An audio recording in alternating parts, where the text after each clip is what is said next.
학생들이 많이 있는 것 같은데 그 영상을 빨리 올려달라고 그 요청을 하는 학생들이 좀 있어서 근데 솔직히 말하면 조금 빨리 올리기가 제가 어려워가지고 이야기를 하자면 이 용량이 되게 커요. 이 동영상 한번 찍으면 이게 용량이 거의 한 9기가에서 한 10기가 9기가에서 10기가 정도 돼요. 용량이 굉장히 커가지고 좀 PC 옮기는 데도 오래 걸리고 그게 동영상을 또 제가 앞뒤를 좀 자르는 편집도 하고 막 하다 보면 시간이 좀 걸려서 제가 이제 또 퇴근도 빨리 해야 되니까 이게 당일날 못 올리는 경우가 있습니다. 당일날 올리기가 좀 힘들고 보통은 제가 늦어도 다음날은 올리려고 하거든요. 어쩌다가 한 번씩 제가 뭐 주말에 어디 서울에 간다든지 하면은 다음 주로도 미뤄지기도 하는데 대부분은 아마 다음날 제가 올릴 수 있을 거예요. 그러니까 여러분들 하루만 기다려주면 아마 오늘도 또 내일 올릴 수 있도록 오후가 될 수도 있고 오전이 될 수도 있는데 제가 내일 중에는 올릴 거니까 이게 하루 정도 걸린다는 거 여러분들 양해해 주셨으면 합니다. 여러분 과제 다 제출한 것 같은데 과제 어려웠나요? 아마 제 생각에는 어려운 문제도 있었을 거고 뭐 쉬운 문제도 있었을 것 같은데 나중에 제가 다 풀어줄 테니까 제가 다 풀어줄 때 여러분들이 본인이 푼 거랑 비교해서 맞춰보시면 되겠고 제가 카톡방에도 썼는데 과제를 제출하기 전에 미리 본인이 사진을 찍어주거나 아니면 복사본을 하나 가지고 있어서 그래야 나중에 이제 시험 공부할 때 도움이 될 테니까 풀어가지고 그냥 제출해버리면 자기 가지고 있는 게 없는 거잖아요. 그럼 안 되니까 이제 자기가 풀어서 제출하기 전에 사진 같은 거 하나 찍어두세요. 그래서 본인이 나중에 공부할 때 제가 풀었던 거랑 맞춰보면서 공부할 수 있도록 이렇게 제출하기 전에 복사본을 하나씩 갖고 있어라. 복사본을 나중에 또 제출하기 위해서 갖고 있으라는 게 아니고 여러분 공부할 때 필요하니까 가지고 있는 게 좋을 거다라는 거. 자 그러면 오늘 이제 3장을 끝내야 되는데 우리 지금까지 3장에서 배웠던 내용을 간단하게 복습하고 이제 뒷부분 3장 끝부분을 이제 끝까지 나가겠습니다. 우리 3장 시작할 때 컨슈머 서플러스와 프로듀서 서플러스라는 걸 배웠어요. 그래서 소비자 잉여, 생산자 잉여라는 이름으로 불렸고 그건 뭐였냐면은 그 특정 가격에서 소비자들이 그 제품을 구매한 소비자들이 느끼는 추가적인 효용이라고 생각하면 되겠어요. 쉽게 말하면 내가 원래 지불하려고 했었던 가격과 실제 가격의 차이가 바로 그 추가적인 효용이 되는 거죠. 내가 콜라를 사 먹을 때 1,000원까지 낼 용의가 있었는데 실제로는 편의점에서 700원 정도에 팔더라. 그럼 나는 300원어치의 추가적인 효용이 발생하는 거예요. 그런 거를 컨슈머 서플러스라고 부르고 그 부분을 우리가 그래프에서 표현하자면은 이렇게 여기 노란색 삼각형처럼 이렇게 표현이 된다고 했어요. 그래서 이 넓이를 구하면 이게 컨슈머 서플러스가 된다고 했습니다. 프로듀서 서플러스도 같은 개념으로 판매자가 판매하려고 했던 가격이 있을 텐데 내가 이 정도 가격이면 팔아도 되겠다라는 가격이 있었을 텐데 실제 가격이 그거보다 더 비싸다면 실제로 시장에서 더 비싸게 팔린다면 난 그만큼 내가 원래 원했던 가격보다 더 비싸게 받을 수 있으니까 좋은 거잖아요. 그래서 그 차이 내가 판매하면서 받으려고 했던 willingness to sell 하고 실제 마켓 프라이스의 차이 그 차이만큼이 프로듀서 서플러스가 되고 시장 전체에서의 프로듀서 서플러스의 넓이를 구하면 크기를 구하자면 이 삼각형의 넓이를 구하면 된다라고 했습니다. 그래서 이거의 개념을 알고 나서 우리는 이제 몇 가지 정부 정책에 따라서 이퀄리브리엄 프라이스가 어떻게 바뀌고 그 다음에 컨슈머 서플러스, 프로듀서 서플러스가 어떻게 바뀌고 또 대조의 로스가 어떻게 발생하는지에 대해서 설명을 했었어요. 처음에 프라이스 레귤레이션 그래서 정부가 가격을 제한하는 게 있었어요. 정부가 가격의 하한을 주기도 하고 가격의 상한을 주기도 했었죠. 정부가 봤을 때 시장 가격이 너무 비싸다고 판단된다. 그러면 그보다 좀 낮은 가격의 상한을 주는 거. 그게 바로 프라이스 실링이었죠.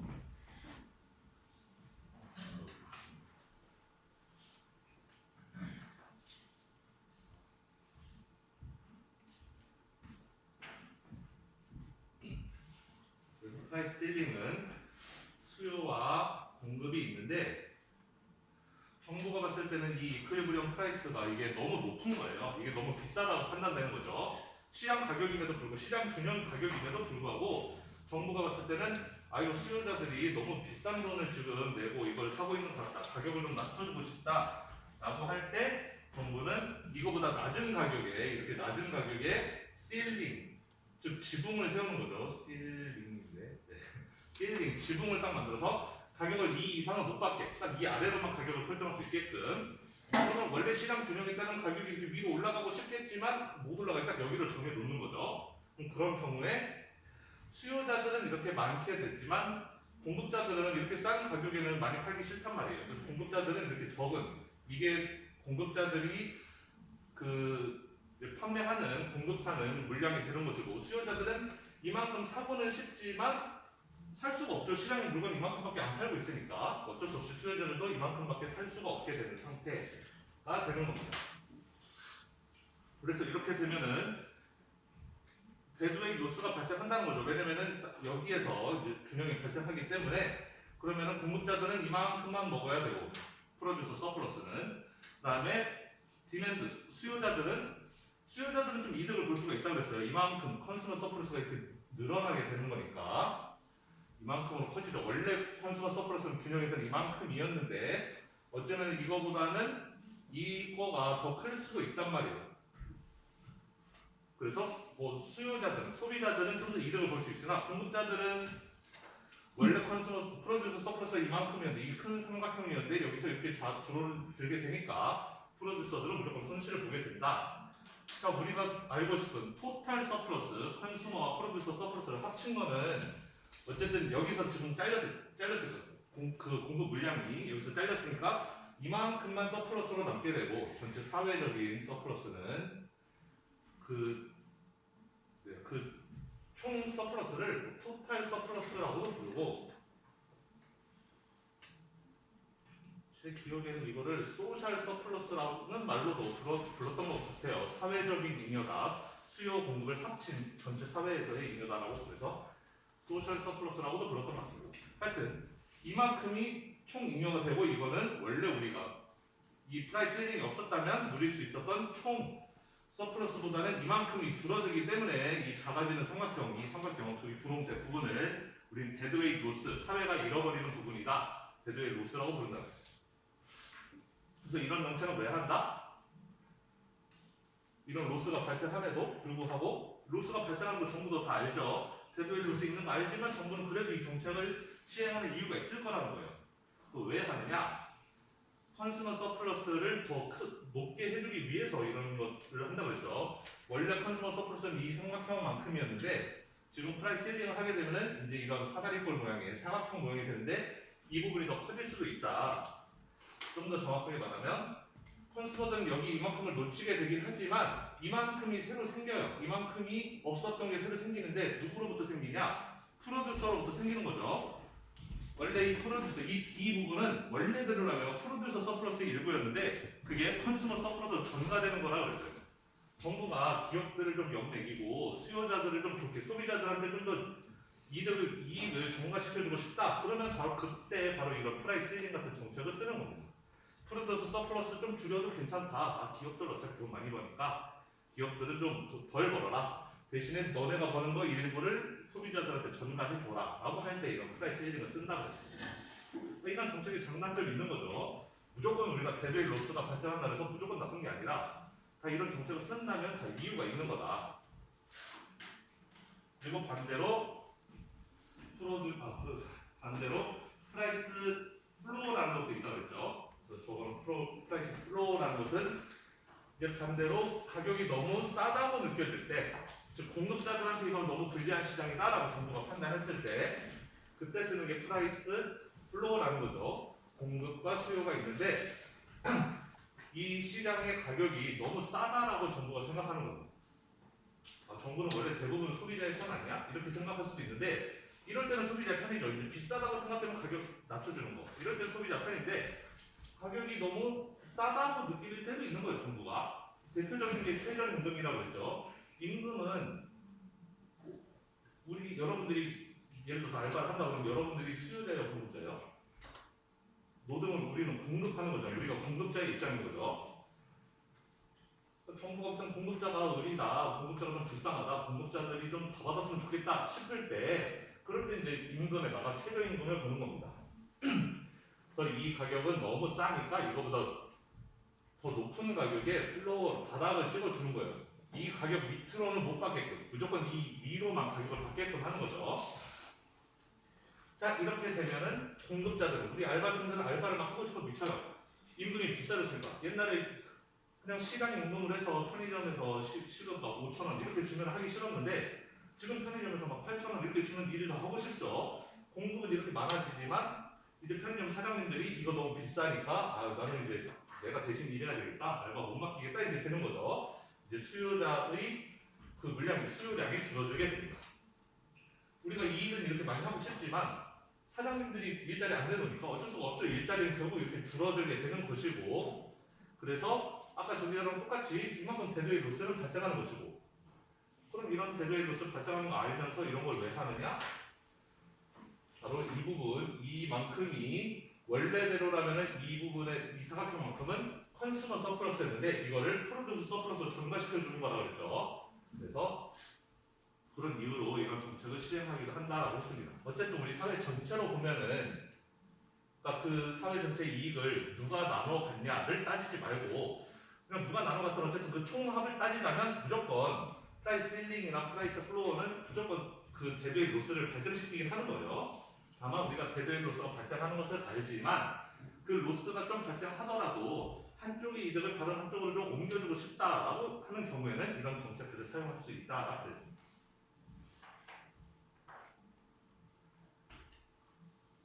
그리고 포터도 했었는데 포터는 결국에는 그 물량을 제한하는 그 공급량을 제한하는 게 포터인데 포터는 결국 프라이스 플로어랑 비슷한 역할을 한다 그랬어요.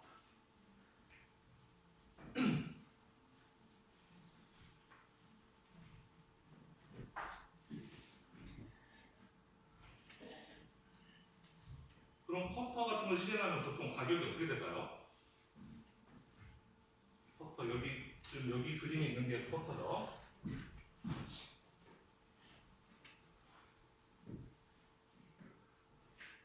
포터는 시장 균형 물량이 너무 많으니까 시장 균형까지 수량을 거기까지 가지 말고 그 앞에서 자르자라는 게 포터였어요. 딱 여기까지만 수량을 제한하자.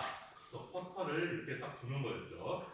이 이상은 물건 더 이상 만들지 말라라는 것이고, 뭐 여러분들 이런 질문을 할 수도 있어요. 여기서 가격이 왜 꼭 여기서 형성돼요? 여기서 형성될 수도 있는 거 아니에요? 혹은 뭐 이 중간에서 가격이 발생할 수도 있는 거 아닙니까? 이렇게 할 수도 있는데 맞아요. 사실 이 중간 어디에서라도 사실 가격이 생길 수는 있는데 우리가 일반적으로 생각해 보면 특히 우리 뭐 예를 들어서 수입 물량에 대해서 쿼터 같은 걸 많이 한다 그랬죠. 우리 국내 산업을 보호하기 위해서 외국에서 수입되는 물품을 좀 수량을 제한하는 그런 경우들이 많이 있다 그랬는데 우리 쉽게 생각해서 뭐 아이폰 같은 거 우리 예를 들면은 우리 국산이 좋은 거니까 삼성전자 제품을 많이 사게끔 유도하기 위해서 사람들한테 갤럭시 많이 사라고 아이폰 수입을 막아요. 아이폰을 예전에는 그냥 막 수입했었는데 지금 아이폰 수입을 예를 들면 1년에 1000개 한다고 쳐봅시다. 한국에. 그럼 아이폰 1000개밖에 없는데 가격 오르겠어요? 안 오르겠어요? 가격이 오르는 게 당연하지 않을까요? 아이폰이 이렇게 100만 개씩 있어도 많이 팔리는데 1000개밖에 없으면 그거 사려고 사람들이 얼마나 달려들겠어요? 일반적으로는 그렇게 쿼터를 파면은 가격이 이렇게 여기까지 오르는 게 사람들이 사고자 하는 가격을 우리가 대충 아니까 그 정도 가격까지 오르는 게 대부분입니다. 그래서 이렇게 쿼터를 하게 되면 결국 또 프로듀스 서플러스가 이렇게 커지는 이런 효과가 발생하게 되는 것이죠. 어쨌든 쿼터를 하면 일반적으로 가격은 오르게 되어 있습니다.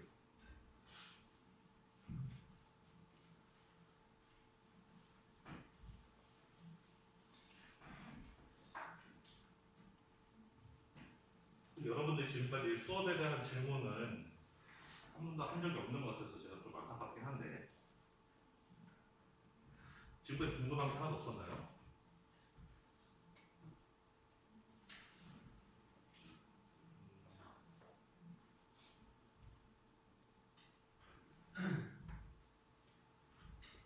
우리 프라이스 실링 같은 거에서 프라이스 실링이라는 것은 균형 가격이 있지만 그거보다 더 낮은 가격에 실링을 설정하는 거라고 그랬죠. 그래서 가격을 이렇게 낮추는 거다. 그러면 공급량이 이만큼밖에 되지 않는다라고 했습니다. 그랬을 때 우리는 수요자들의 컨슈머 서플러스가 이렇게 커진다라고 했었죠. 이만큼이 수요자의 컨슈머 서플러스가 된다고 했어요. 여러분 혹시 이거 궁금하지 않으세요? 왜 컨슈머 서플러스가 이렇게 되는지? 자, 우리 잘 생각해 보면은 예를 들어서 여기에 가격이 1,000원, 여기 가격이 700원, 여기 가격이 500원, 그리고 실링의 가격이 300원이라고 쳐봅시다. 가격이 이렇게 1,000원 이런 식으로 있다고 쳐봐요. 지금 현재 프라이스 실링이 여기에요, 여기. 그래서 지금 이 가격을 갖고 팔아야 돼요. 그러면은 컨슈머 서플러스라는 것은 내가 원래 내려고 했던 가격과 실제 시장에서 받는 가격이 차이라고 했잖아요. 자, 그럼 여기 있는 사람 예를 들어서 내가 원래 이만큼 가격, 예를 들면 한 900원 정도 내려고 했는데 그거랑 300원 차이니까 이만큼이 컨슈머 서플러스인 거는 맞죠. 내가 그 차이만큼 내가 추가적인 효용을 누리니까. 근데 가격이 300원이라면 300원 이상을 내가 내려고 했던 여기 있는 모든 사람들, 이 수요자들 모두는 다 이 제품을 살 수 있는 거잖아요. 안 팔아서 못 사는 거지. 제품이 어디 보이기만 하면 살 수 있는 거잖아요. 무슨 말인지 이해가 되나요? 예를 들어 여기서부터 여기까지가 100명이에요. 여기서부터 여기까지는 50명이고 그러면 100명이 이 제품을 사고 싶어 하지만 그 중에 50명만 살 수 있는 거예요. 그렇죠? 그런데 그 50명이 꼭 윌링리스 페이가 가장 높은 이 사람들이어야 될 필요는 없는 거잖아요. 무슨 이해가 됩니까?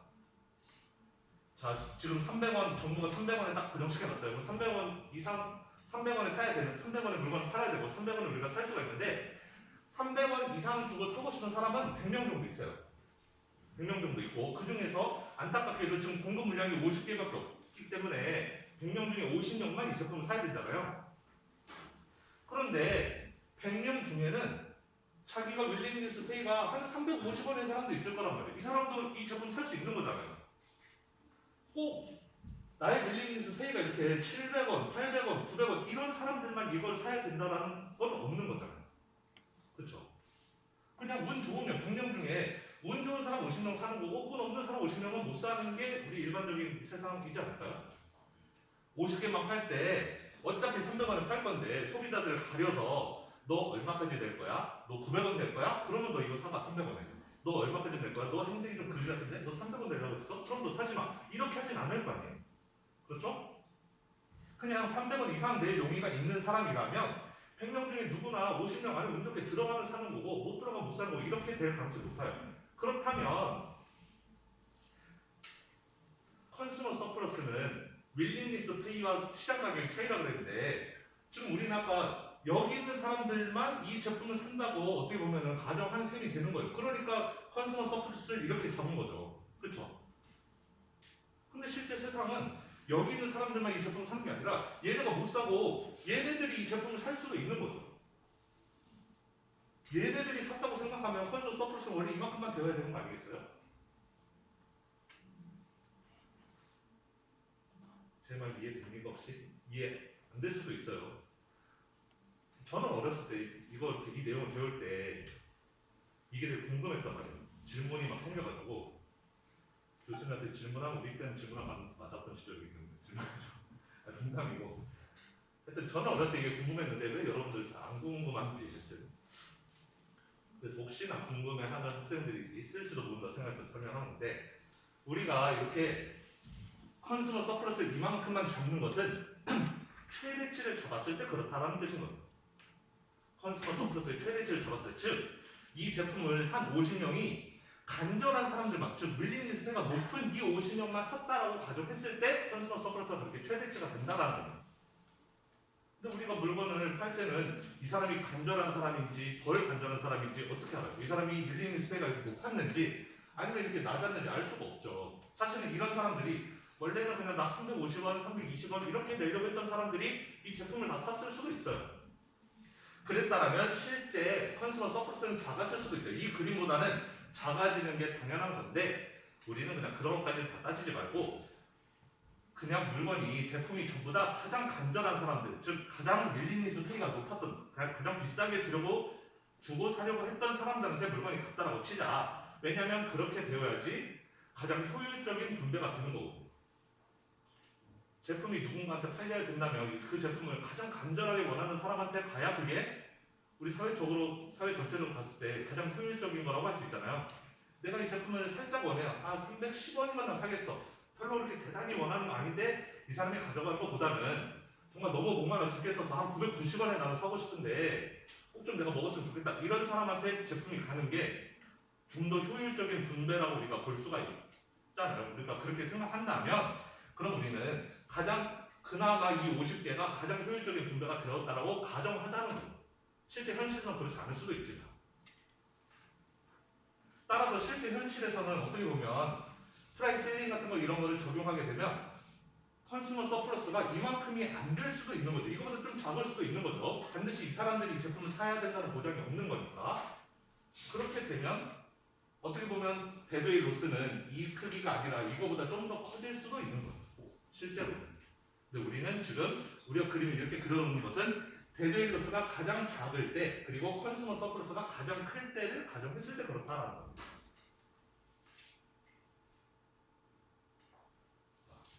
책에도 안 나온 내용인데 몰라도 됩니다. 저는 죄송한데 설명했는데 이해가 안 된다면 혹시 내용이 궁금하시면 저한테 다시 한번 질문해 주세요. 그럼 제가 또 나중에 따로 만나서 설명을 하든지 알아먹을 때까지 설명해 드리겠습니다. 자, 그러면 그 정도 하고 우리가 지난 시간에 텍스를 하나 말았어요. 세금에 대해서 하나 말았는데 세금은 뭐 별로 그렇게 어렵진 않지만 우리가 좀 중요한 내용을 갖고 있어서 여러분들이 잘 봐야 됩니다. 일단 세금에 있어서 지난 시간에 설명한 내용이에요. 일단 제일 중요한 것은 세금을 붙였을 때 공급곡선, 수요곡선이 어떻게 이동하느냐 그거를 일단 여러분들이 이해를 해야 되는데 수요 공급이 있을 때 우리는 세금은 무조건 개당 세금을 붙이는 거예요. 지금 여기서 거기가 판매자한테 그냥 세금 1년에 얼마 내세요. 이런 식으로 붙이는 세금을 우리는 말하는 게 아니고 제품 제품 하나가 팔릴 때마다 얼마씩 내세요. 이런 종류의 세금이어야만 우리가 지금 하는 논의가 통하는 거예요. 여기서의 세금은 제품 한 개 소비당 혹은 제품 한 개 판매당 지금 세금을 매기는 겁니다. 우리는 개당 여기 퀀터티잖아요. 한 개당 가격 이렇게 지금 하고 있는 거니까 그 한 개당 세금을 얼마씩 붙이느냐의 문제인데 정부는 세금을 이 둘 중에 한 명한테 부과를 시킬 수가 있어요. 소비자한테 너가 제품 하나 살 때마다 너가 세금 내 라고 할 수도 있는 것이고 아니면 판매자한테 너가 제품 하나 팔 때마다 너가 세금 내 라고 할 수도 있는 거예요. 정부는 세금을 얘한테 내라고 할 수도 있고 얘한테 내라고 할 수도 있는데 그럼 첫 번째 소비자한테 내라고 했을 때 뭐 미국에는 소비세 같은 거 많은데 예를 미국에서 뭐 주마다 다르지만 옷가게 같은 데서 옷 사거나 아니 마트에서 뭐 사거나 하면은 분명히 옷에는 첨가지에 뭐 $50 써 있는데 나중에 돈 내려고 하면은 $50 아닐 때가 많아요. 꼭 돈 더 내라 그러거든요. 그러니까 그 소비자들한테 세금을 적용하는 거예요. 어떻게 보면 우리나라 그 부가가치세도 약간 그거랑 조금 다르긴 하지만 좀 비슷한 개념이에요. 여러분들이 우리 식당 같은 데서 밥을 사 먹고 2만 원이라고 해서 2만 원 냈어요. 근데 영수증 받아보면은 그 중에 세금이 뭐 1,888원 뭐 그렇고 뭐 내가 낸 돈은 뭐 18,000원 뭐 이런 식으로 써있긴 하거든요. 그러니까 그런 거는 일종의 소비자한테 세금을 전가시키는 거죠. 너가 사 먹을 때 너가 세금 내라고 하는 거예요. 그럼 소비자한테 세금을 전가시키면 어떻게 되느냐? 예를 들면 내가 원래 이 정도 가격에서 나는 원래 $10 정도 내고 이거를 사 먹으려고 했어요. 그런데 나한테 이제 $1 세금 내라고 해요.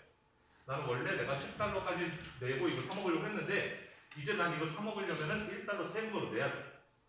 그러면은 이제 내가 내고 싶은 가격은 $10가 아니에요. 왜냐면 내가 10달러 내면은 세금 1달러 합쳐서 11달러를 내야 되잖아요.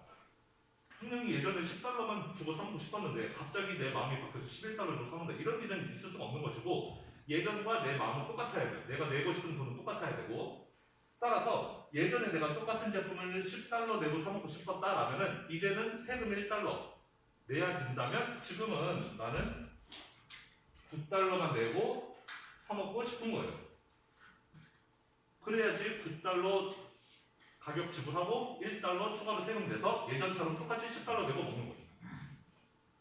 따라서 나의 윌링니스 페이가 이제는 10이 아니라 9로 내려가게 된 거고 따라서 소비자한테 세금을 1달러 전가하게 되면 소비자의 수요 곡선은 이렇게 1달러만큼 아래로 내려오게 된다. 1달러만큼 아래로 이렇게 하락하게 되는 그림을 여러분들 생각하면 되는 거예요. 윌링니스 페이가 전부 다 1달러씩 내려가게 되는 겁니다. 자, 이번에는 공급자한테 세금을 부과하는 경우 이번엔 판매자한테 세금을 내려요. 너 제품 하나 판매할 때마다 1달러씩 세금 내 라고 하면 판매자가 예를 들어서 한 3달러에 원래는 제품을 판매하고 싶었어요. 3달러면은 이거 하나 팔겠어 라고 생각하고 있었는데 이제는 이거 팔면은 세금을 내라는 거예요. 1달러 세금을 내라는 거죠. 자, 그러면 예전처럼 내가 똑같이 3달러에 팔면 세금 없었을 때는 내가 3달러 벌었는데 세금 1달러 내야 되니까 3달러를 벌어도 1달러 정도의 세금 내면 2달러밖에 안 남게 되는 거예요. 이득이. 그럼 예전과 같이 나의 이득이 예전과 같이 똑같이 3달러가 되려면 나는 이거를 가격을 올려서 4달러에 팔아야만 그래야만 내가 4달러 받고 팔지만 정도의 1달러 세금 내고 3달러 이득 그래야 예전과 똑같은 상태가 되는 거잖아요. 그래서 판매자들은 윌링리스 셀이 올라가게 되는 거예요. 나는 이제 1달러 더 받고 팔아야 되겠다. 예전에는 그냥 팔았는데 나한테 세금 1달러 내라고? 그럼 내가 1달러 가격 더 받아야지가 되는 거예요. 그 1달러 세금 내거려면 내가 1달러를 소비자한테 받아야 되니까. 그래서 윌링리스 셀이 올라가서 이렇게 공급 곡선이 1달러가 위로 이렇게 올라가게 되는 이런 곡선이 돼야 된다. 결과적으로는 둘 다 곡선을 왼쪽으로 보내는 거죠. 수요 곡선도 왼쪽으로, 즉 수요가 줄어들게 되는 것이고 공급도 공급 곡선이 왼쪽으로, 공급이 줄어드는 방향으로. 결국은 세금이라는 것은 수요자한테 붙이든 공급자한테 붙이든 둘 다 수요를 줄이거나 공급을 줄이거나 하는 역할을 하는 거예요. 따라서 원래 이퀄리브리엄은 여기였는데 만약에 수요자한테 세금을 붙였다? 그럼 얘가 이쪽으로 이동하는 거고 여기로 왼쪽으로 이동하는 것이고 공급자한테 세금을 부과했다? 그러면 여기 위로 올라가게 되는 거죠. 여기로 가게 되는 거예요. 어쨌든 간에 왼쪽으로 가게 된다라는 거예요. 세금을 부과하면. 왼쪽으로 간다는 것은 그만큼 데드웨이 로스가 발생한다는 거죠. 그 삼각형만큼 데드웨이 로스가 발생하게 된다.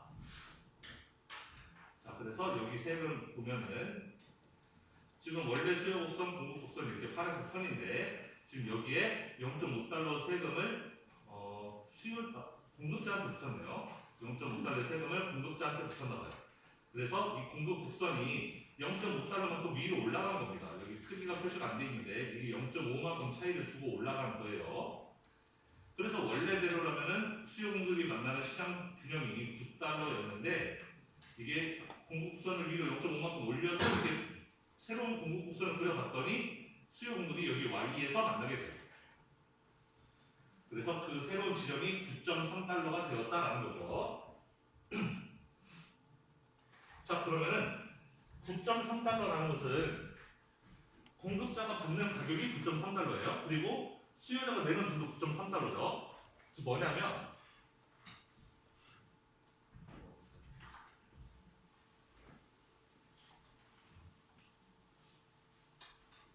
지금 이 그림에서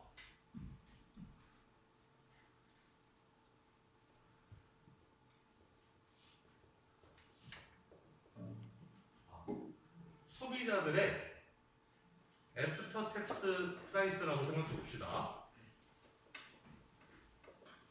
그리고 똑같이 공급자들의 프로듀서들의 애프터 텍스 프라이스라고 한다면은 자, 원래대로라면 이퀄리브리엄 프라이스는 9달러였죠. 9달러에 사고 9달러에 팔았어요. 수요자 공급자 모두. 근데 세금을 부과하고 났더니 이제 Y에서 만났어요. 그러면 9.3을 내는 거잖아요. 소비자도 9.3을 내는 것이고 공급자도 9.3을 받게 되는 것인데 지금 세금을 누가 낸다고 했죠?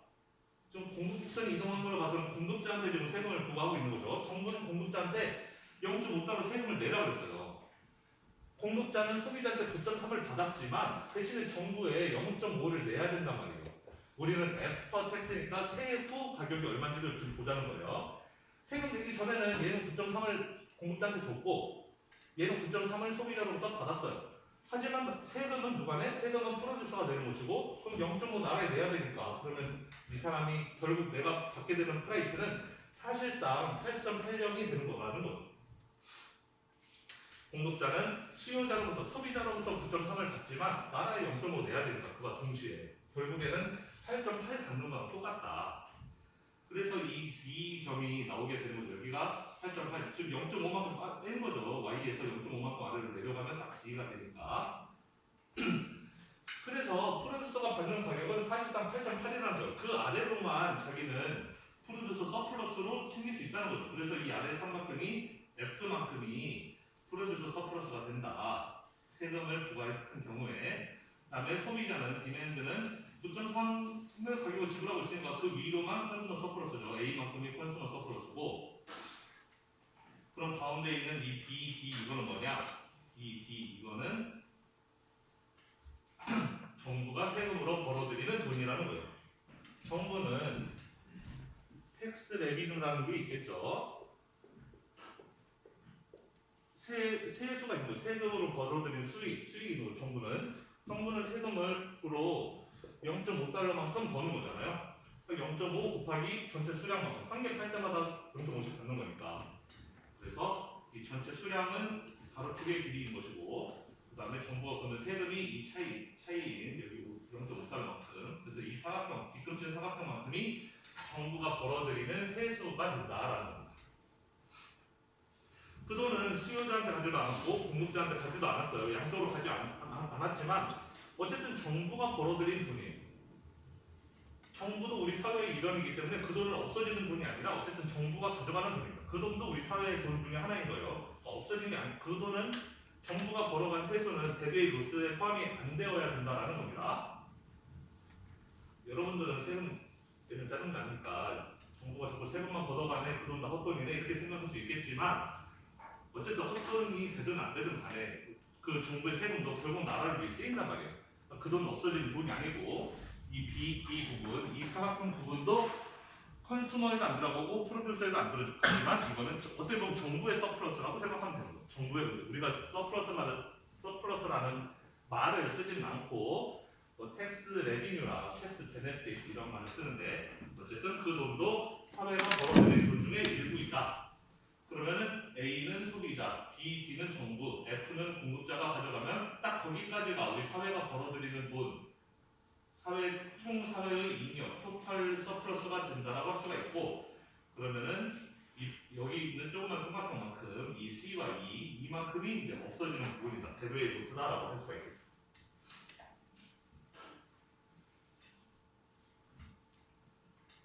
그래서 세금이 커지면 커질수록 대외의 로스가 커진다. 당연한 이야기입니다. 세금의 크기만큼이 그러니까 그 공급자와 수요자가 내는 가격의 차이라고 생각하면 되거든요. 세금의 크기가 T1이면 딱 F만큼만 그 로스가 발생하고 세금의 크기가 T2이면 이만큼 이 큰 삼각형만큼이 대도의 로스로 발생하게 되는 거예요.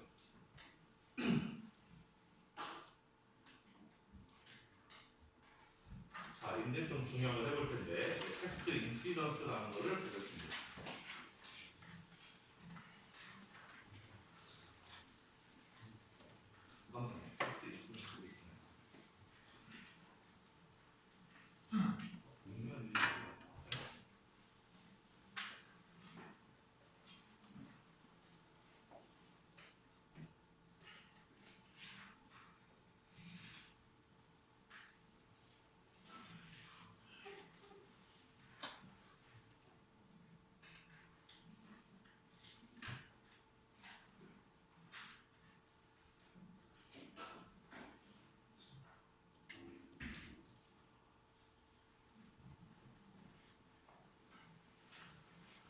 제가 여기 안 쓴 거 같긴 한데 텍스 인시던스를 배우기 전에 어차피 그 이어지는 내용이긴 한데 아까 정부가 세금을 부과할 때 판매자에게 부과할 수도 있고 소비자한테 부과할 수도 있다고 했잖아요. 그래서 판매자한테 부과하면 공급곡선이 뭐 위로 올라가고 소비자한테 부과하면 수요곡선이 아래로 내려오고 이런다고 했어요. 그런데 그게 소비자한테 부과할 때 그림하고 판매자한테 부과할 때 그림이 다르죠. 하나는 공급곡선이 변하고 하나는 수요곡선이 변하니까. 그런데 그게 결과적으로 보면은 사실상 하나도 다른 게 없습니다. 그러니까 소비자한테 세금을 부과하나 공급자한테 세금을 부과하나 결과적으로는 똑같은 그림이 똑같은 결과가 나오게 된다는 거예요. 무슨 얘기냐면 수요 공급이 있을 때 예를 들어서 공급자에게 1달러만큼 세금을 부과한다? 그러면은 공급자한테 세금 1달러 부과하면은 정확하게 1달러만큼 여기 올라가야 된다는 거죠. 여기 1달러만큼 이렇게 위로 올라가야 돼요. 그래서 여기에서 새로운 균형이 발생하게 되고 이 차이가 역시 1달러가 되는 거겠죠. 그러면은 우리가 아까도 말했지만 이만큼이 수요자가 지불하는 가격이고 이만큼은 어떻게 보면 공급자가 벌어들이는 가격이에요. 공급자도 물론 이만큼의 가격을 받지만 소비자로부터 받지만 세금을 1달러만큼 내야 되기 때문에 최종적으로는 이만큼밖에 돈을 벌지 못한다고 했어요. 그런데 이렇게 하지 않고 공급자한테 이렇게 세금을 1달러 부과하지 않고 만약에 수요자한테 세금을 1달러 부과했다고 쳐봅시다. 그럼 수요자한테 1달러 부과해서 이제 이 파란색 직선 잊어버리고 이제 수요자한테 1달러를 부과했다고 한다면은 수요자들의 그 수요곡선이 1달러만큼 아래로 내려오게 된다고 했죠. 내가 1달러 덜 내고 사먹고 싶을 거라고 했어요. 무조건 얘가 1달러가 내려와야 돼요. 그러면은 이게 1달러만큼 아래로 내려와야 되는데 그림을 그려보면 당연하게도 이 지점을 지나가게 되어 있어요. 왜냐하면 이 차이가 1달러가 되어야 되니까 여기에서 똑같이.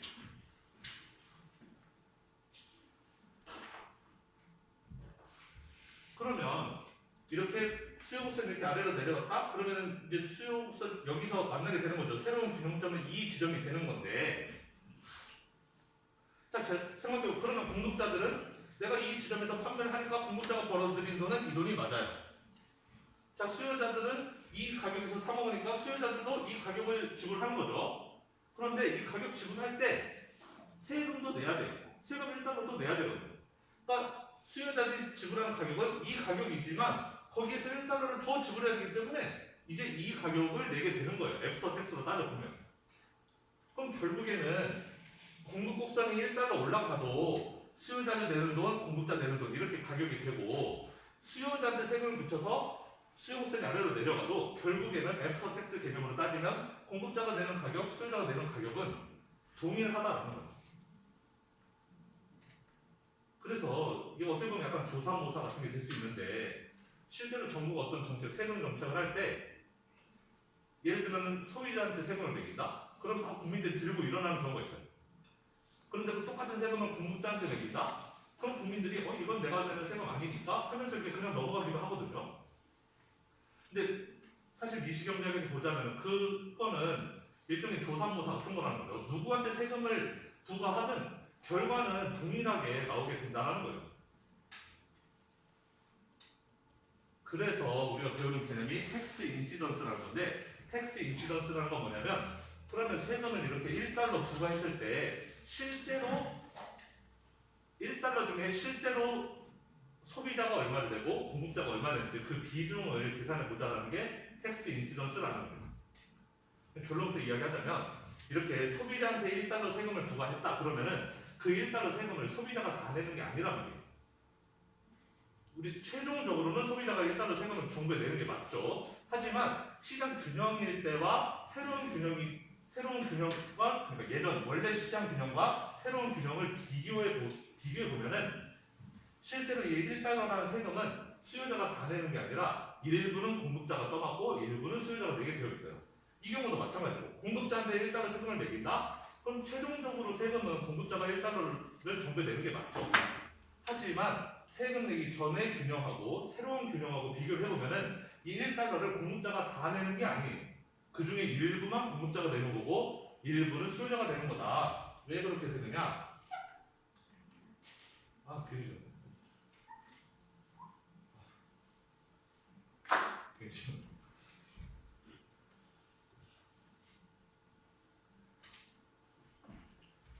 자, 예를 들어서 판매자한테 세금을 붙였다. 그래서 판매자가 세금만큼 공급국선을 위로 올렸어요. 그래서 새로운 균형이 여기서 발생했다. 그럼 아까 이야기했죠. 이 가격을 수요자는 주고 사 먹고 PB가 되고 수요자가 내는 가격. 그 다음에 이 가격만큼을 공급자도 벌어들이지만 그와 동시에 정부에 세금을 내야 되기 때문에 세금 내고 남은 돈 이만큼만 공급자가 받는 가격이라고 했어요. 자, 그러면 세금은 이만큼이 세금이 되는데 이 차이만큼이 세금이 되는데 물론 공급자가 내는 돈이긴 하지만 최종적으로 공급자가 내지만 원래 세금 내기 전의 이퀄리브리엄일 때 프라이스를 보면 여기였단 말이에요. 여기였는데 수요자 입장에서는 이거보다 이만큼 돈을 수요자는 더 내게 되는 것이고 공급자 입장에서는 이거보다 이만큼 싸게 제품을 팔아야 되게 되는 것이죠. 제가 이 부분만 좀 크게 그려보면은 자, 이게 원래 균형 가격이었어요. 예를 들어서 이게 원래 균형 가격이 10달러였다고 쳐봅시다. 근데 정부에서 세금을 2달러로 걷어갔어요. 2달러만큼을 걷어가요. 예를 들어서. 그런데 마침 이 가격은 11달러고 이 가격은 9달러라고 쳐봅시다. 그러면 이 2달러의 세금은 판매자가 내는 건 맞죠. 물론 판매자가 내는 거지만 어쨌든 그 2달러라는 세금 때문에 새로운 균형은 이 지점 11달러에서 발생했고 수요자는 11달러 내고 사는 게 맞고 공급자는 11달러 수요자로부터 받지만 소비자로부터 돈을 받지만 2달러 세금 내고 나면 9달러가 나한테 남는다. 나한테 내 수중에 들어오는 거는 9달러다. 자, 그랬을 때 그럼 이 2달러라는 세금 이거 정부가 가져가는 돈인데 정부가 가져가는 이 2달러라는 세금을 절차적으로는 판매자가 내는 게 맞지만 실질적으로 보면 원래 판매자는 10달러 받을 수 있었는데 지금 9달러 받는단 말이에요. 그 얘기는 여기 1달러만큼만 판매자가 부과한다는 걸로 우리가 해석할 수 있는 거죠. 세금 있기 전에는 나 하나에 10달러씩 받고 팔았는데 지금은 어쨌든 세금 있고 나서 내가 세금 얼마 내든 관계없이 애프터 텍스로 내가 벌어들인 게 9달러잖아요. 그럼 나는 1달러 손해를 보고 있는 거잖아요. 지금. 마찬가지로 수요자도 세금 없을 때는 내가 10달러 주고 사 먹을 수 있었는데 이제 이 세금과 뭔가 때문에 나는 1달러 더 비싸게 주고 사 먹어야 돼요. 나는 세금인지 뭔지 때문에 1달러만큼 내가 손해보고 돈을 더 내고 사 먹어야 된다고요. 예전에 비해서 나한테 손실이 1달러가 발생한 거죠. 공급자도 1달러가 발생한 거고. 즉 세금 2달러는 절차로만 따지면 공급자가 내는 거지만 실질적으로 보자면 소비자가 1달러 부과 내는 것이고 공급자가 1달러 내는 것이다. 둘이 합쳐서 2달러 내는 거다. 그러니까 세금을 누구한테 과세하는 게 중요한 게 아니라는 거죠. 이렇게 얘한테 과세하나 결국에는 이렇게 나눠먹게 되어 있다. 세금을 내는 것은. 그게 텍스 인시던스의 얘기입니다. 텍스 인시던스는 실질적으로 후 액츄얼이잖아요. 액츄얼이 실질적으로 텍스에 보여주는 누가 지느냐의 문제를 보자는 거예요. 텍스를 누구한테 부과하느냐 하고 누가 실질적으로 세금을 내고 있느냐가 서로 다른 문제라는 거예요. 세금을 부과하는 것은 공급자한테 부과하면 이렇게 올라가고 소비자한테 부과하면 이렇게 내려오는데 그거는 절차적으로 누가 내냐의 문제고 실질적으로 그 세금을 누가 내고 있는가는 균형과 새로운 균형을 찾아서 그 원래 있던 균형으로부터 내가 돈을 얼마만큼 더 내고 있는지 얼마만큼 덜 받고 있는지 그거를 계산해야지 그게 실질적으로 내가 내고 있는 세금이 되는 거라는 거예요.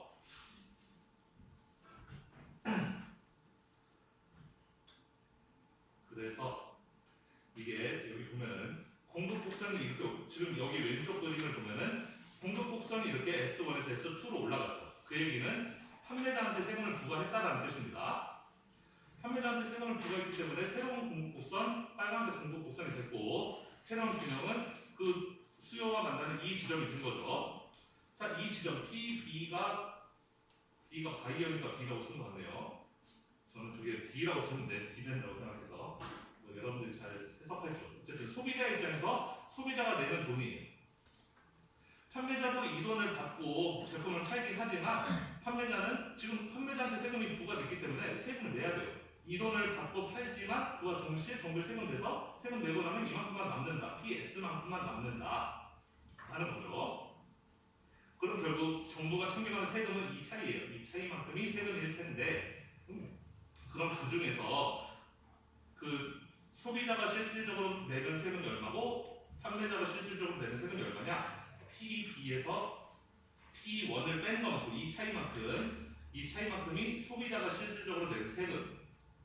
왜냐하면 소비자는 원래 P1을 내고 있었는데 세금 있기 전에는 P1 내고 있었는데 이제는 P2를 주고 사야 되니까 이만큼 더 비싸게 주고 사야 된다는 거예요. 그게 실질적인 세금이라는 거예요. 공급자도 원래 이 가격 받고 팔 수 있었는데 지금 세금 때문에 나 이만큼밖에 못 챙긴다. 그래서 이 차이 P1과 PS의 차이만큼이 공급자가 내는 세금이다. 텍스 벌든이 위에 거는 소비자가 내는 벌든, 아래 거는 공급자가 내는 벌든이라는 거죠. 그게 이렇게 같은 요금에서 같은 양의 세금이 이거랑 똑같은 양의 세금이 수요자한테 부과돼도 결과는 동일하다는 것을 지금 오른쪽에서 보여주고 있는 거예요. 그래서 똑같이 여기도 S가 있고 D가 있었는데 똑같은 수요 공급 곡선이었는데 이번에는 공급자한테 세금을 부과한 게 아니고 수요자한테 세금을 부과해서 수요 곡선이 아래로 내려갔어요. 네, 똑같은 양이에요. 여기서 만약에 이게 2달러였다면 여기도 똑같이 2달러 부과한 겁니다. 똑같은 양의 세금을 수요자한테 부과했더니 수요 곡선이 이렇게 아래로 내려갔고 그럼 새로운 균형은 여기서 만나게 돼요. 여기 빨간색 선과 공급 곡선이 만나는 지점. 이 지점에서 거래가 일어나는 거죠. 수요자도 이 돈 내고 사는 거고 공급자도 이 돈 받고 파는 거예요. 그래서 공급자가 받는 돈은 이 PS가 맞고 수요자는 이 돈을 내고 제품을 사지만 제품 살 때 수요자가 지금 정부에 세금 내야 되잖아요. 지금 수요자한테 세금을 부과한 거니까 수요자는 세금을 추가로 내야 되니까 내가 제품 사느라 든 돈 PS 그 다음에 세금만큼 이만큼 돈을 더 내서 더 내야지 내가 최종적으로 내는 지불하는 가격이 되는 거니까 그게 PB라는 거다. 그러면 결국 왼쪽 그림하고 오른쪽 그림하고는 결국 곡선이 뭐가 움직였냐만 다르지 최종적인 결과는 동일하다라는 거예요. 그래서 세금을 판매자한테 부과할 거냐 소비자한테 부과할 거냐는 전혀 중요하지 않다.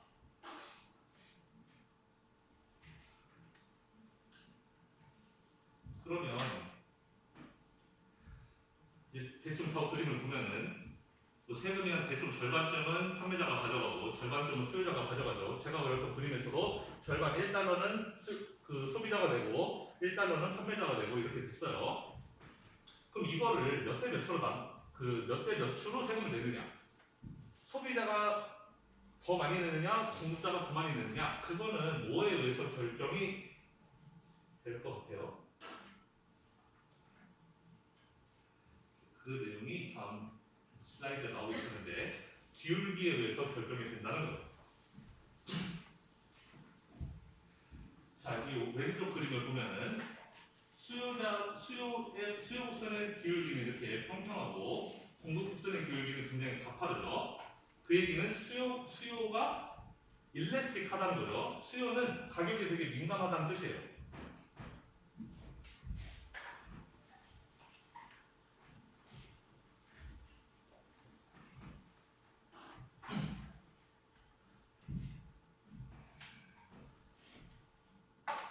수요 곡선이 이렇게 평평해요. 완만하죠. 기울기가 플랫하죠. 자, 그럼 이 수요는 일레스틱한 그러니까 탄력적인 수요라는 거예요. 가격이 조금만 올라도 수요가 그냥 팍 떨어져 버리잖아요. 그러니까 이런 거는 가격에 대해서 되게 민감하다는 거죠. 가격이 조금만 깎아지면 이렇게 많이 사갈게 라는 거예요. 그러니까 지금 수요자들은 가격에 굉장히 민감한 상태예요. 반면에 지금 왼쪽 그림 하고 있는 겁니다. 공급자들은 예를 들어서 뭐 이런 가파른 곡선이에요. 따라서 공급은 지금 비탄력적인 거죠. 가격에 대해서 그렇게 민감하지 않은 거죠. 공급자들은 가격이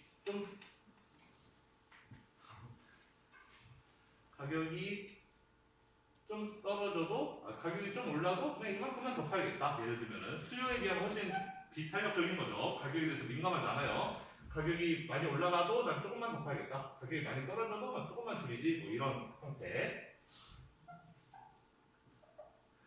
자, 그럼 이럴 때 세금을 부과하게 되면 그러면 이 세금에 대한 벌금을 누가 더 많이 지게 되느냐? 지금 이 그림에서 보면은 공급자한테 세금을 부과했네요. 근데 이거는 중요하지 않다겠죠. 공급자한테 부과하든 수요자한테 부과하든 결과는 동일하다면서요. 일단은 공급자한테 부과했다 칩시다. 이만큼 세금 때문에 공급 곡선이 올라갔어요. 평평하게 이렇게 올라갔다고 하고 쳐봅시다. 자, 그러면 새로운 균형은 여기서 발생한 거죠. 원래 예전의 균형은 여기였는데 여기에서 수요 공급이 만났는데 이제는 새로운 균형은 여기에서 발생했어요. 자, 공급자와 수요자 모두 이 가격에서 거래를 했는데 공급자는 이 가격에서 거래를 했지만 정부에 세금 내야 될 돈이 세금을 내야 되니까 그 세금만큼 돈을 내야 돼서 실제로 받게 되는 애프터 텍스 가격은 이만큼이다. 이게 공급자가 벌게 되는 돈, 이게 수요자가 벌게 되는 돈이라는 거죠. 저기서 바이어가 없었으니까 B라고 쓸게요. 자, 이렇게 되면 그럼 결국에는 정부가 이만큼 세금 걷어가는 거 알겠어요. 그리고 그 공급자는 이 가격만큼을 최종적으로 벌게 되는 거고 수요자는 이만큼의 가격을 최종적으로 내는 거다. 그럼 우리가 실질적으로 세금을 누가 더 많이 내냐는 그 원래 예전에 세금이 없었을 때의 균형하고 비교를 해봐야 된다고. 그럼 이게 세금이 없었을 때의 균형이니까 이거랑 비교해서 내가 지금 얼마를 돈을 더 내고 있는가, 얼마를 돈을 덜 받고 있는가 그것만 계산하면 되죠. 자, 얘를 기준으로 하면은 수요자, 소비자 입장에서는 요만큼만 돈을 더 내고 있는 거예요. 그림 좀 크게 그려볼까요? 저 삼각형 부분만 이렇게 그려보자면은 이 삼각형을 뻥튀기 해서 이렇게 크게 그리면은 수요자 입장에서는 이만큼 돈만 더 내고 있는 거예요. 예전에는 이 가격을 지불하고 있었는데 지금은 이 가격을 지불해야 되니까 이만큼 돈 더 내게 되는 거죠. 가격을 이만큼 더 지불하고 있는 것이고 공급자는 내가 원래 예전 균형에서는 이 가격을 받고 물건을 팔았었는데 지금은 이 정도 가격밖에 못 받는 거예요. 이만큼 내가 덜 받고 장사를 하고 있는 거죠. 그러니까 공급자의 손해는 이만큼, 소비자의 손해는 이만큼. 그 둘의 손해를 합치면 그게 세금이 된다는 거예요. 여러분 눈을 딱 봐도 지금 누구의 손해가 더 막심하죠? 공급자의 손해가 훨씬 더 크죠? 전체 세금 중에 거의 한 8, 90%를 공급자가 내고 있는 거고 한 1, 20%만 수요자가 내고 있는 거예요. 자, 그러면 왜 그럴까? 지금 딱 봐도 기울기 틀려놓죠. 이 기울기가 수요자의 기울기가 완만해요. 완만하니까 내는 세금이 얼마 안 돼요. 공급자 기울기가 가파른데 가파르다 보니까 내는 세금이 많고 자, 완만하다는 건 뭐냐? 일레스하다, 탄력적이다라는 것은 뭐냐면 난 가격에 대해서 되게 민감한 사람이다. 세금이 됐든 뭐가 됐든 간에 나는 가격 좀만 바뀌어도 난 안 사겠다라는 사람이에요. 어떻게 따지면, 어떻게 생각하면 뭐라고 해야 되지? 좀 칼자루를 쥐고 있는 입장이라고 해야 되나? 좀 갑의 입장에 있는 거예요, 수요자들. 나는 가격 좀만 변동하면 안 사겠어. 그러니까 나는 세금 안 내겠어라는 거야. 너 세금 때문에 뭐가 바뀌어도 나는 웬만하면은 세금이고 뭐고 돈 안 낼 거야. 라는 그런 입장이 되는 거죠. 가격에 굉장히 민감하니까. 공급자들은 좀 덜 간절한 거예요. 그때 보면은. 난 가격에 대해서 별로 안 따지는 사람이야. 아저씨 돈 없어요? 그럼 제가 싸게 드릴게요. 이런 사람들이 지금 공급자들의 입장은. 그러니까 뭐 세금 이런 거 왔다? 내가 내지 뭐. 이렇게 되는 거죠. 공급자들은 세금이 왔다. 수요자들은, 소비자들은 굉장히 가격이 민감하기 때문에 세금이란 게 와도 난 그 세금 안 내. 나 차라리 안 사고 말지. 이렇게 좀 빠져있는 입장이라면 공급자들은 가격에 대해서 덜 민감한 사람들이기 때문에 뭐 세금 그거 가지고 내가 내지 뭐. 이런 식의 좀 말로 설명하자면 이렇다라는 거예요. 결과적으로도 이렇게 나오게 된다. 기울기에 의해서 결정되게 되는 것이고 여기 오른쪽 그림도 똑같은 방식으로 생각을 해보면 지금 수요 곡선의 기울기는 굉장히 가파르고 공급 곡선의 기울기는 완만하죠. 그래서 똑같이 공급자들한테 세금을 부과했는데 내는 거 보니까 수요자가 내는 세금이 이 위쪽 부분, 이 아래쪽 부분이 공급자가 내는 세금. 그러니까 수요자가 내는 것은 크잖아요. 지금 공급자들의 곡선은 이렇게 완만해요. 공급자들은 굉장히 가격에 민감해요. 근데 수요자들은 가격에 대해서 이렇게 둔감하죠. 인일레스틱하단 말이에요. 그러면은 수요자들은 뭐 가격 좀 비싸면 어떻게나 내지 뭐 이런 식의 수요들이니까 이 사람들이 세금을 더 내게 된다는 것이고 공급자들은 가격에 대해서 되게 민감하니까 1달러만 싸줘도 난 못 팔겠어 이런 사람들이기 때문에 세금에 대해서도 민감해서 세금을 덜 내게 된다라는 거예요. 결과적으로는 수요 곡선과 공급 곡선의 기울기에 의해서 벌들이 결정된다.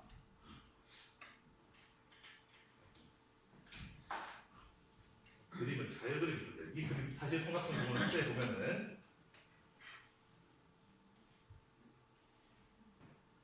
자 그러면 고열등이라는 것은 이거 대 이거만큼으로 결정이 되는 거잖아요.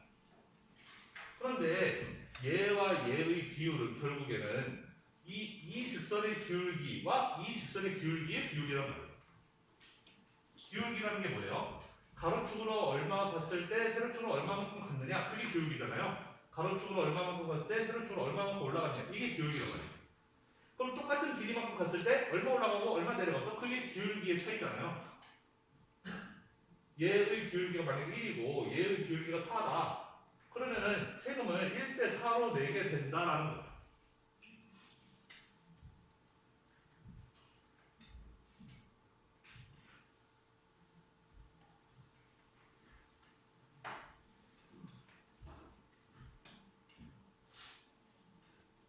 그래서 세금을 소비자가 얼마 내고 공급자가 얼마 내느냐의 차이는 소비자가 내는 세금, 바이어가 내는 세금하고 공급자, 서플라이어가 내게 되는 세금은 결국 수요곡선의 기울기, 수요곡선의 기울기 내 공급곡선의 기울기라고도 할 수가 있는 거죠. 근데 우리가 예전에 그 일레시시티를 배울 때 그게 수요가 됐던 공급이 됐던 일레시시티는 어떻게 계산했냐면은 기울기 분의 1 곱하기 가격 나누기 이렇게 수량 이렇게 됐었어요. 일레시시티는 이렇게 계산이 됐었는데 우리가 지금 공급자 입장이든 소비자 입장이든 이 Q분의 P는 다 동일한 지점이에요. 지금 이 여기 원래 균형점이었던 이 지점을 기준으로 하고 있는 거거든요. 그러니까 P와 Q는 공급자 입장이든 소비자 입장이든 똑같은 값이고 뭔 소리냐면 이 수요자의 그 일레시시티는 수요 곡선의 기울기분의 1 곱하기 Q분의 P이고 좀 더 정확하게 쓰려면은 지금 절대값이 되어야 하는 거죠. 절대값이고 여기도 절대값. 왜냐면 다 마이너스니까. 그 다음에 공급 곡선도 똑같이 써보자면은 공급 곡선의 탄력성은 공급 곡선의 기울기 분의 1 곱하기 P분의 Q라는 거죠.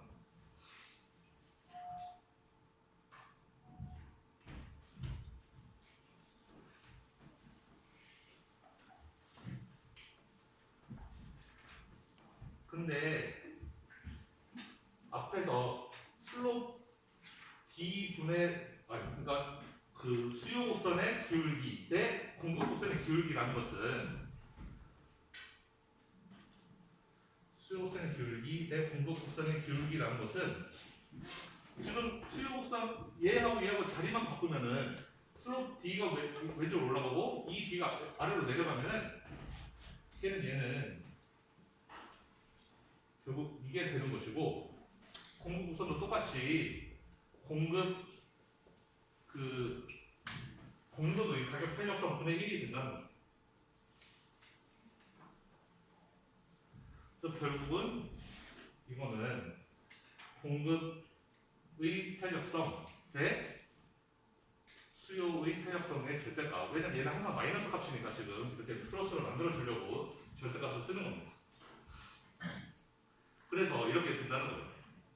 즉 이게 이 값이 된다는 거죠. 수요자가 내는 세금과 공급자가 내는 세금의 비율은 결국엔 어떻게 보면 반대로 공급자의 탄력성 대 수요국선의 탄력성으로 나타난다.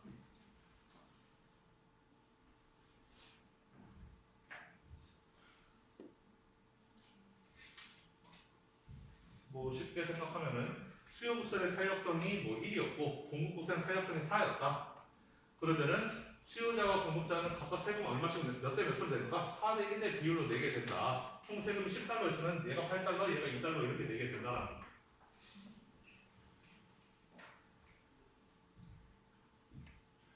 그런데 우리가 어떤 비율 같은 거를 합이 1인 값으로 나타내기 위해서는 뭔 소리냐면은 예를 들어 4대 1이다. 그러면 우리는 이거를 각자의 비중을 4 더하기 1은 5니까 5로 하지 말고 각자의 비중을 합쳐서 1이 되게끔 이렇게 0.8 대 0.2 이렇게 만들어주면 이게 각각의 가중치가 되거든요. 총 합이 1일 때 1을 80%, 20% 이렇게 나눠놓는다는 거니까. 그러니까 이런 식으로 쓰기 위해서는 그럼 이럴 때 어떻게 해야 되느냐? 예를 들어서 A 대 B가 있다면 이거를 A 더하기 B분의 A 대 A 더하기 B분의 B 이렇게 써주면 이게 둘에 합쳐서 합이 1이 될 거 아니에요? 얘하고 얘하고 더하면 합치면 1이 될 거 아니에요? A 더하기 B 분모 통분되는데 A랑 B 더하면 1이 분모 분자 같아서 1이 되는 거죠. 쉽게 말해서 4 대 1이면 이거를 4 더하기 1분의 4 대 4 더하기 1분의 1로 하면은 그럼 5분의 4 네, 5분의 1이니까 0.8 대 0.2가 되는 거죠. 그렇게 해야지 합쳐서 1이 되게끔 나오니까.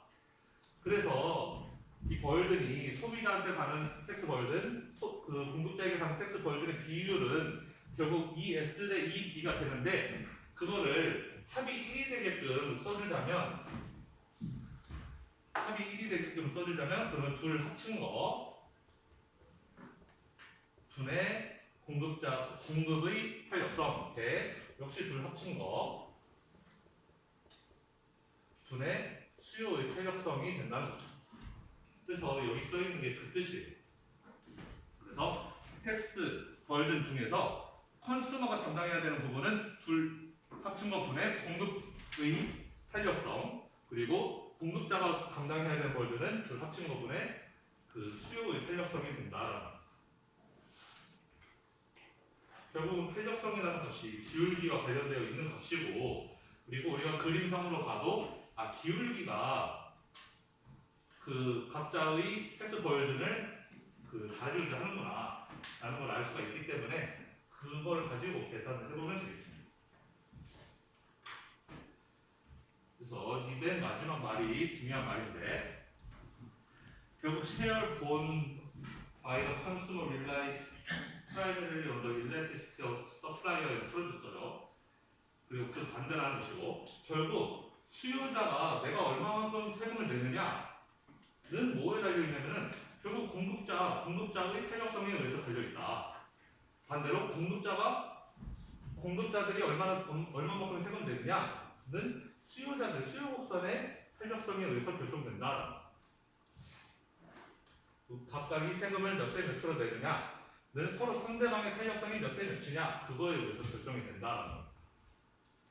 그러니까 세금을 누구에게 부과하느냐는 사실 하나도 중요하지 않고 그거는 사실상 효과가 동일하고 결국 세금을 누가 내느냐는 각각의 수요와 공급이 얼마나 가격에 대해서 민감하냐 둔감하냐 그거에 의해서 결정된다. 민감한 쪽은 세금을 덜 내고 둔감한 쪽이 세금을 더 내게 되어 있다라는 거예요.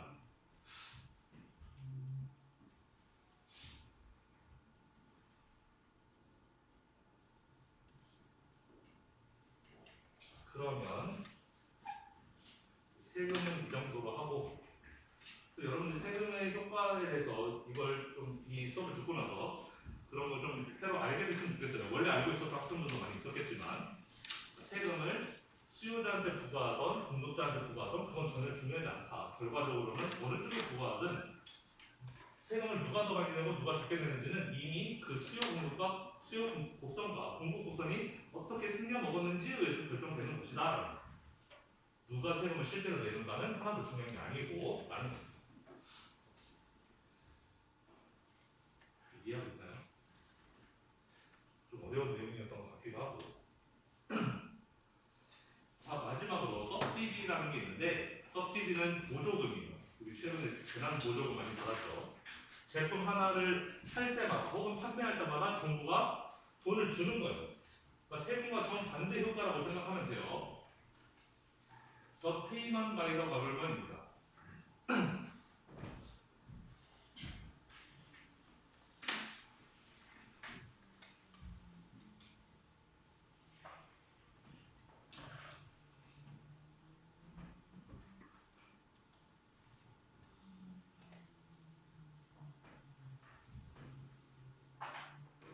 자, 그러면 지금 보조금이라는 게 발생하면 결국에는 우리 아까 했던 세금하고 정반대로만 생각하면 돼요.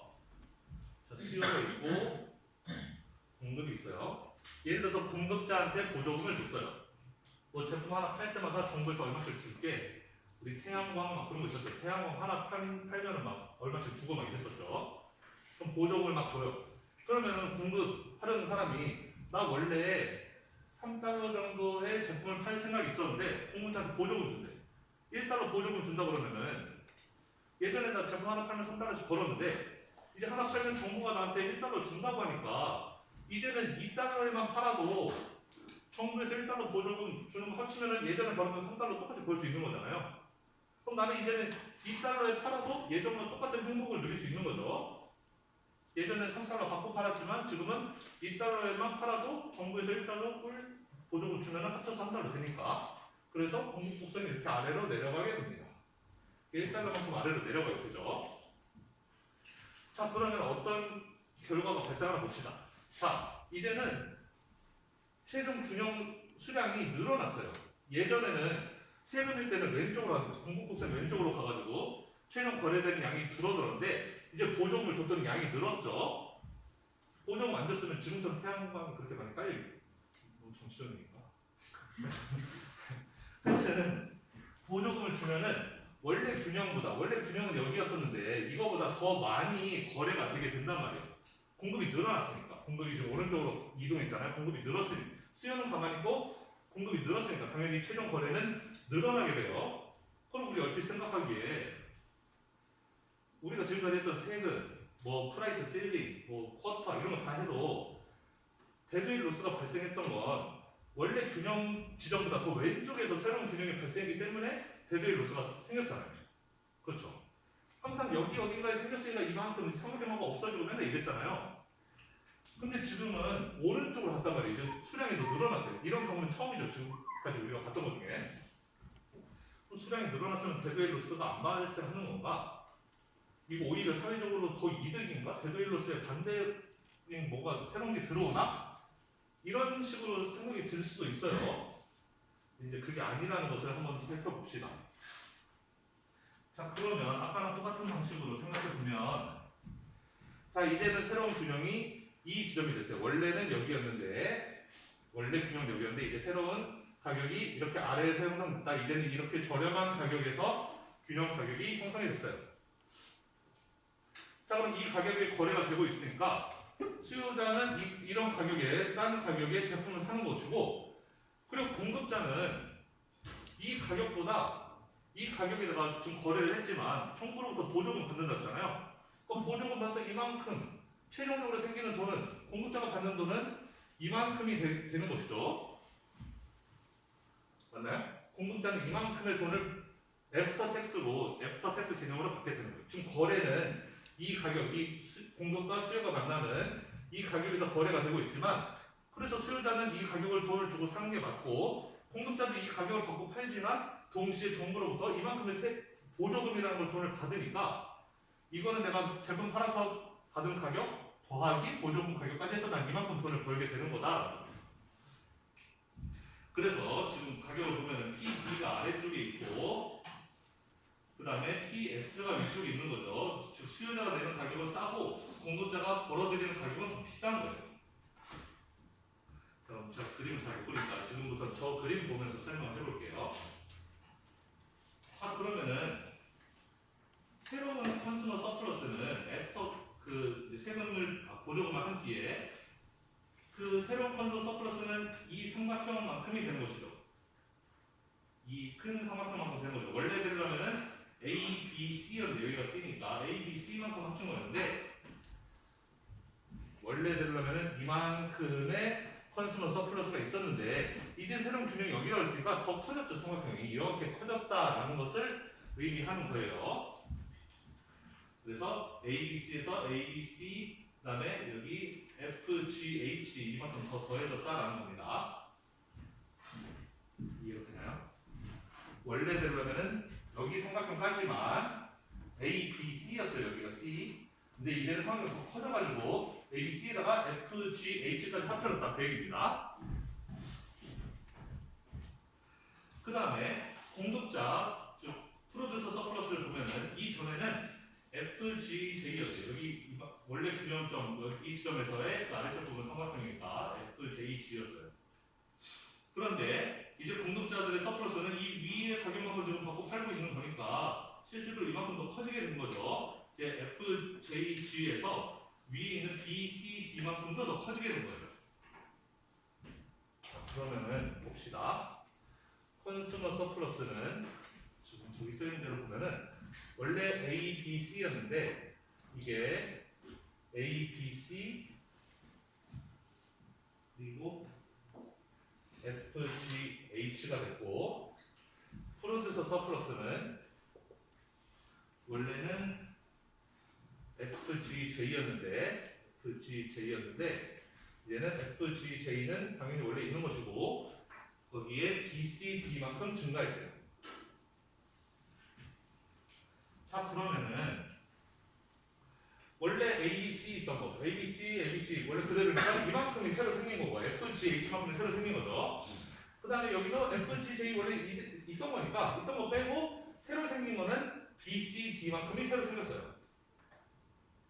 즉 이 보조금으로 인해서 소비자들도 이득을 받고 공급자들도 이득을 받았어요. 둘 다 이득을 받죠. 지금 둘 다 잉여가 더 커졌어요. 삼각형이 더 커졌다는 겁니다.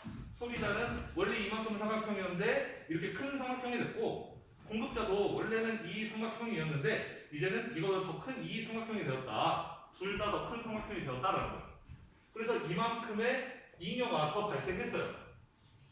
자 이제 문제는 정부는 지금 돈을 쏟아 부었잖아요. 정부 입장에서 아까 세 명은 정부가 돈을 벌어 들였으니까 그것도 사회적 이익이다라고 썼는데 지금 정부가 멀쩡한 돈을 보조금으로 줬으니까 이제 정부 입장에서는 마이너스란 말이에요. 그 마이너스도 따로 줘야죠. 누군가 이득을 봤으면 누군가는 손실도 봤을 거란 말이에요. 그럼 정부가 본 손실은 얼마냐? 정부는 이만큼의 돈을 보조금으로 준 거죠 지금.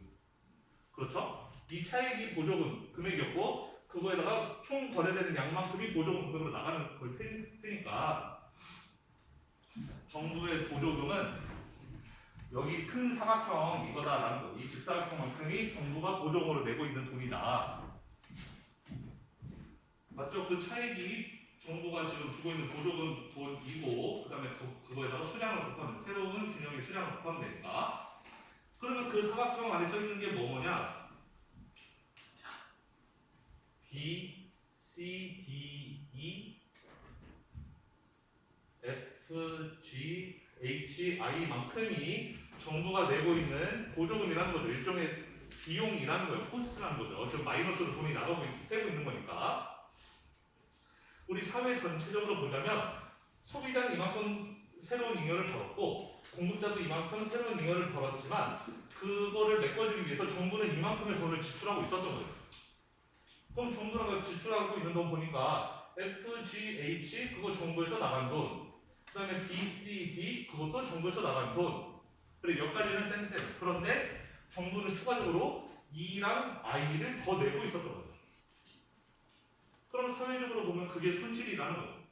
정부는 이렇게 큰 돈을 냈는데 그 중에 일부만 소비자와 공급자가 가져갔고 E랑 I는 그냥 버려진 돈이 된 거예요. 결과적으로는 이 오른쪽에 있는 이 삼각형인데 여기를 보면 이 분홍색 부분입니다. 분홍색 부분. 이 부분은 역시 데드웨이트 로스라는 거예요. 즉 우리가 서브시디를 배우기 전까지는 전부 다 균형보다 왼쪽에서 새로운 균형이 발생하는 것만 배워왔었고 그렇게 되면은 이 균형보다 왼쪽에 있는 이 삼각형만큼이 항상 데드웨이트 로스로 작용했었어요. 그런데 보조금을 주게 되면 이렇게 오른쪽으로 하잖아요. 그럼 균형을 오히려 균형점을 넘어서서 더 많은 거래가 발생하게 되는데 그 경우에도 우리가 좋아할 것이 아니라 오른쪽 삼각형만큼은 역시 또 데드웨이트 로스다라는 거예요. 결국 균형일 때 우리는 사회의 잉여를 최대화할 수 있는 것이고 균형을 벗어나면 그거보다 적든 그거보다 많든 균형 수량을 벗어나면 어쨌든 사회적으로는 비용이 발생한다라는 거예요. 그래서 보조금 주면 양이 많아지니까 무조건 좋은 거다 이렇게 생각하면 안 된다는 거죠. 이것도 다 사회적 비용을 발생시키는 거다. 그만해. 보조금이 무조건 다 좋은 게 아니다라는 거죠. 오늘 수업 여기 끝내시고 다음 시간에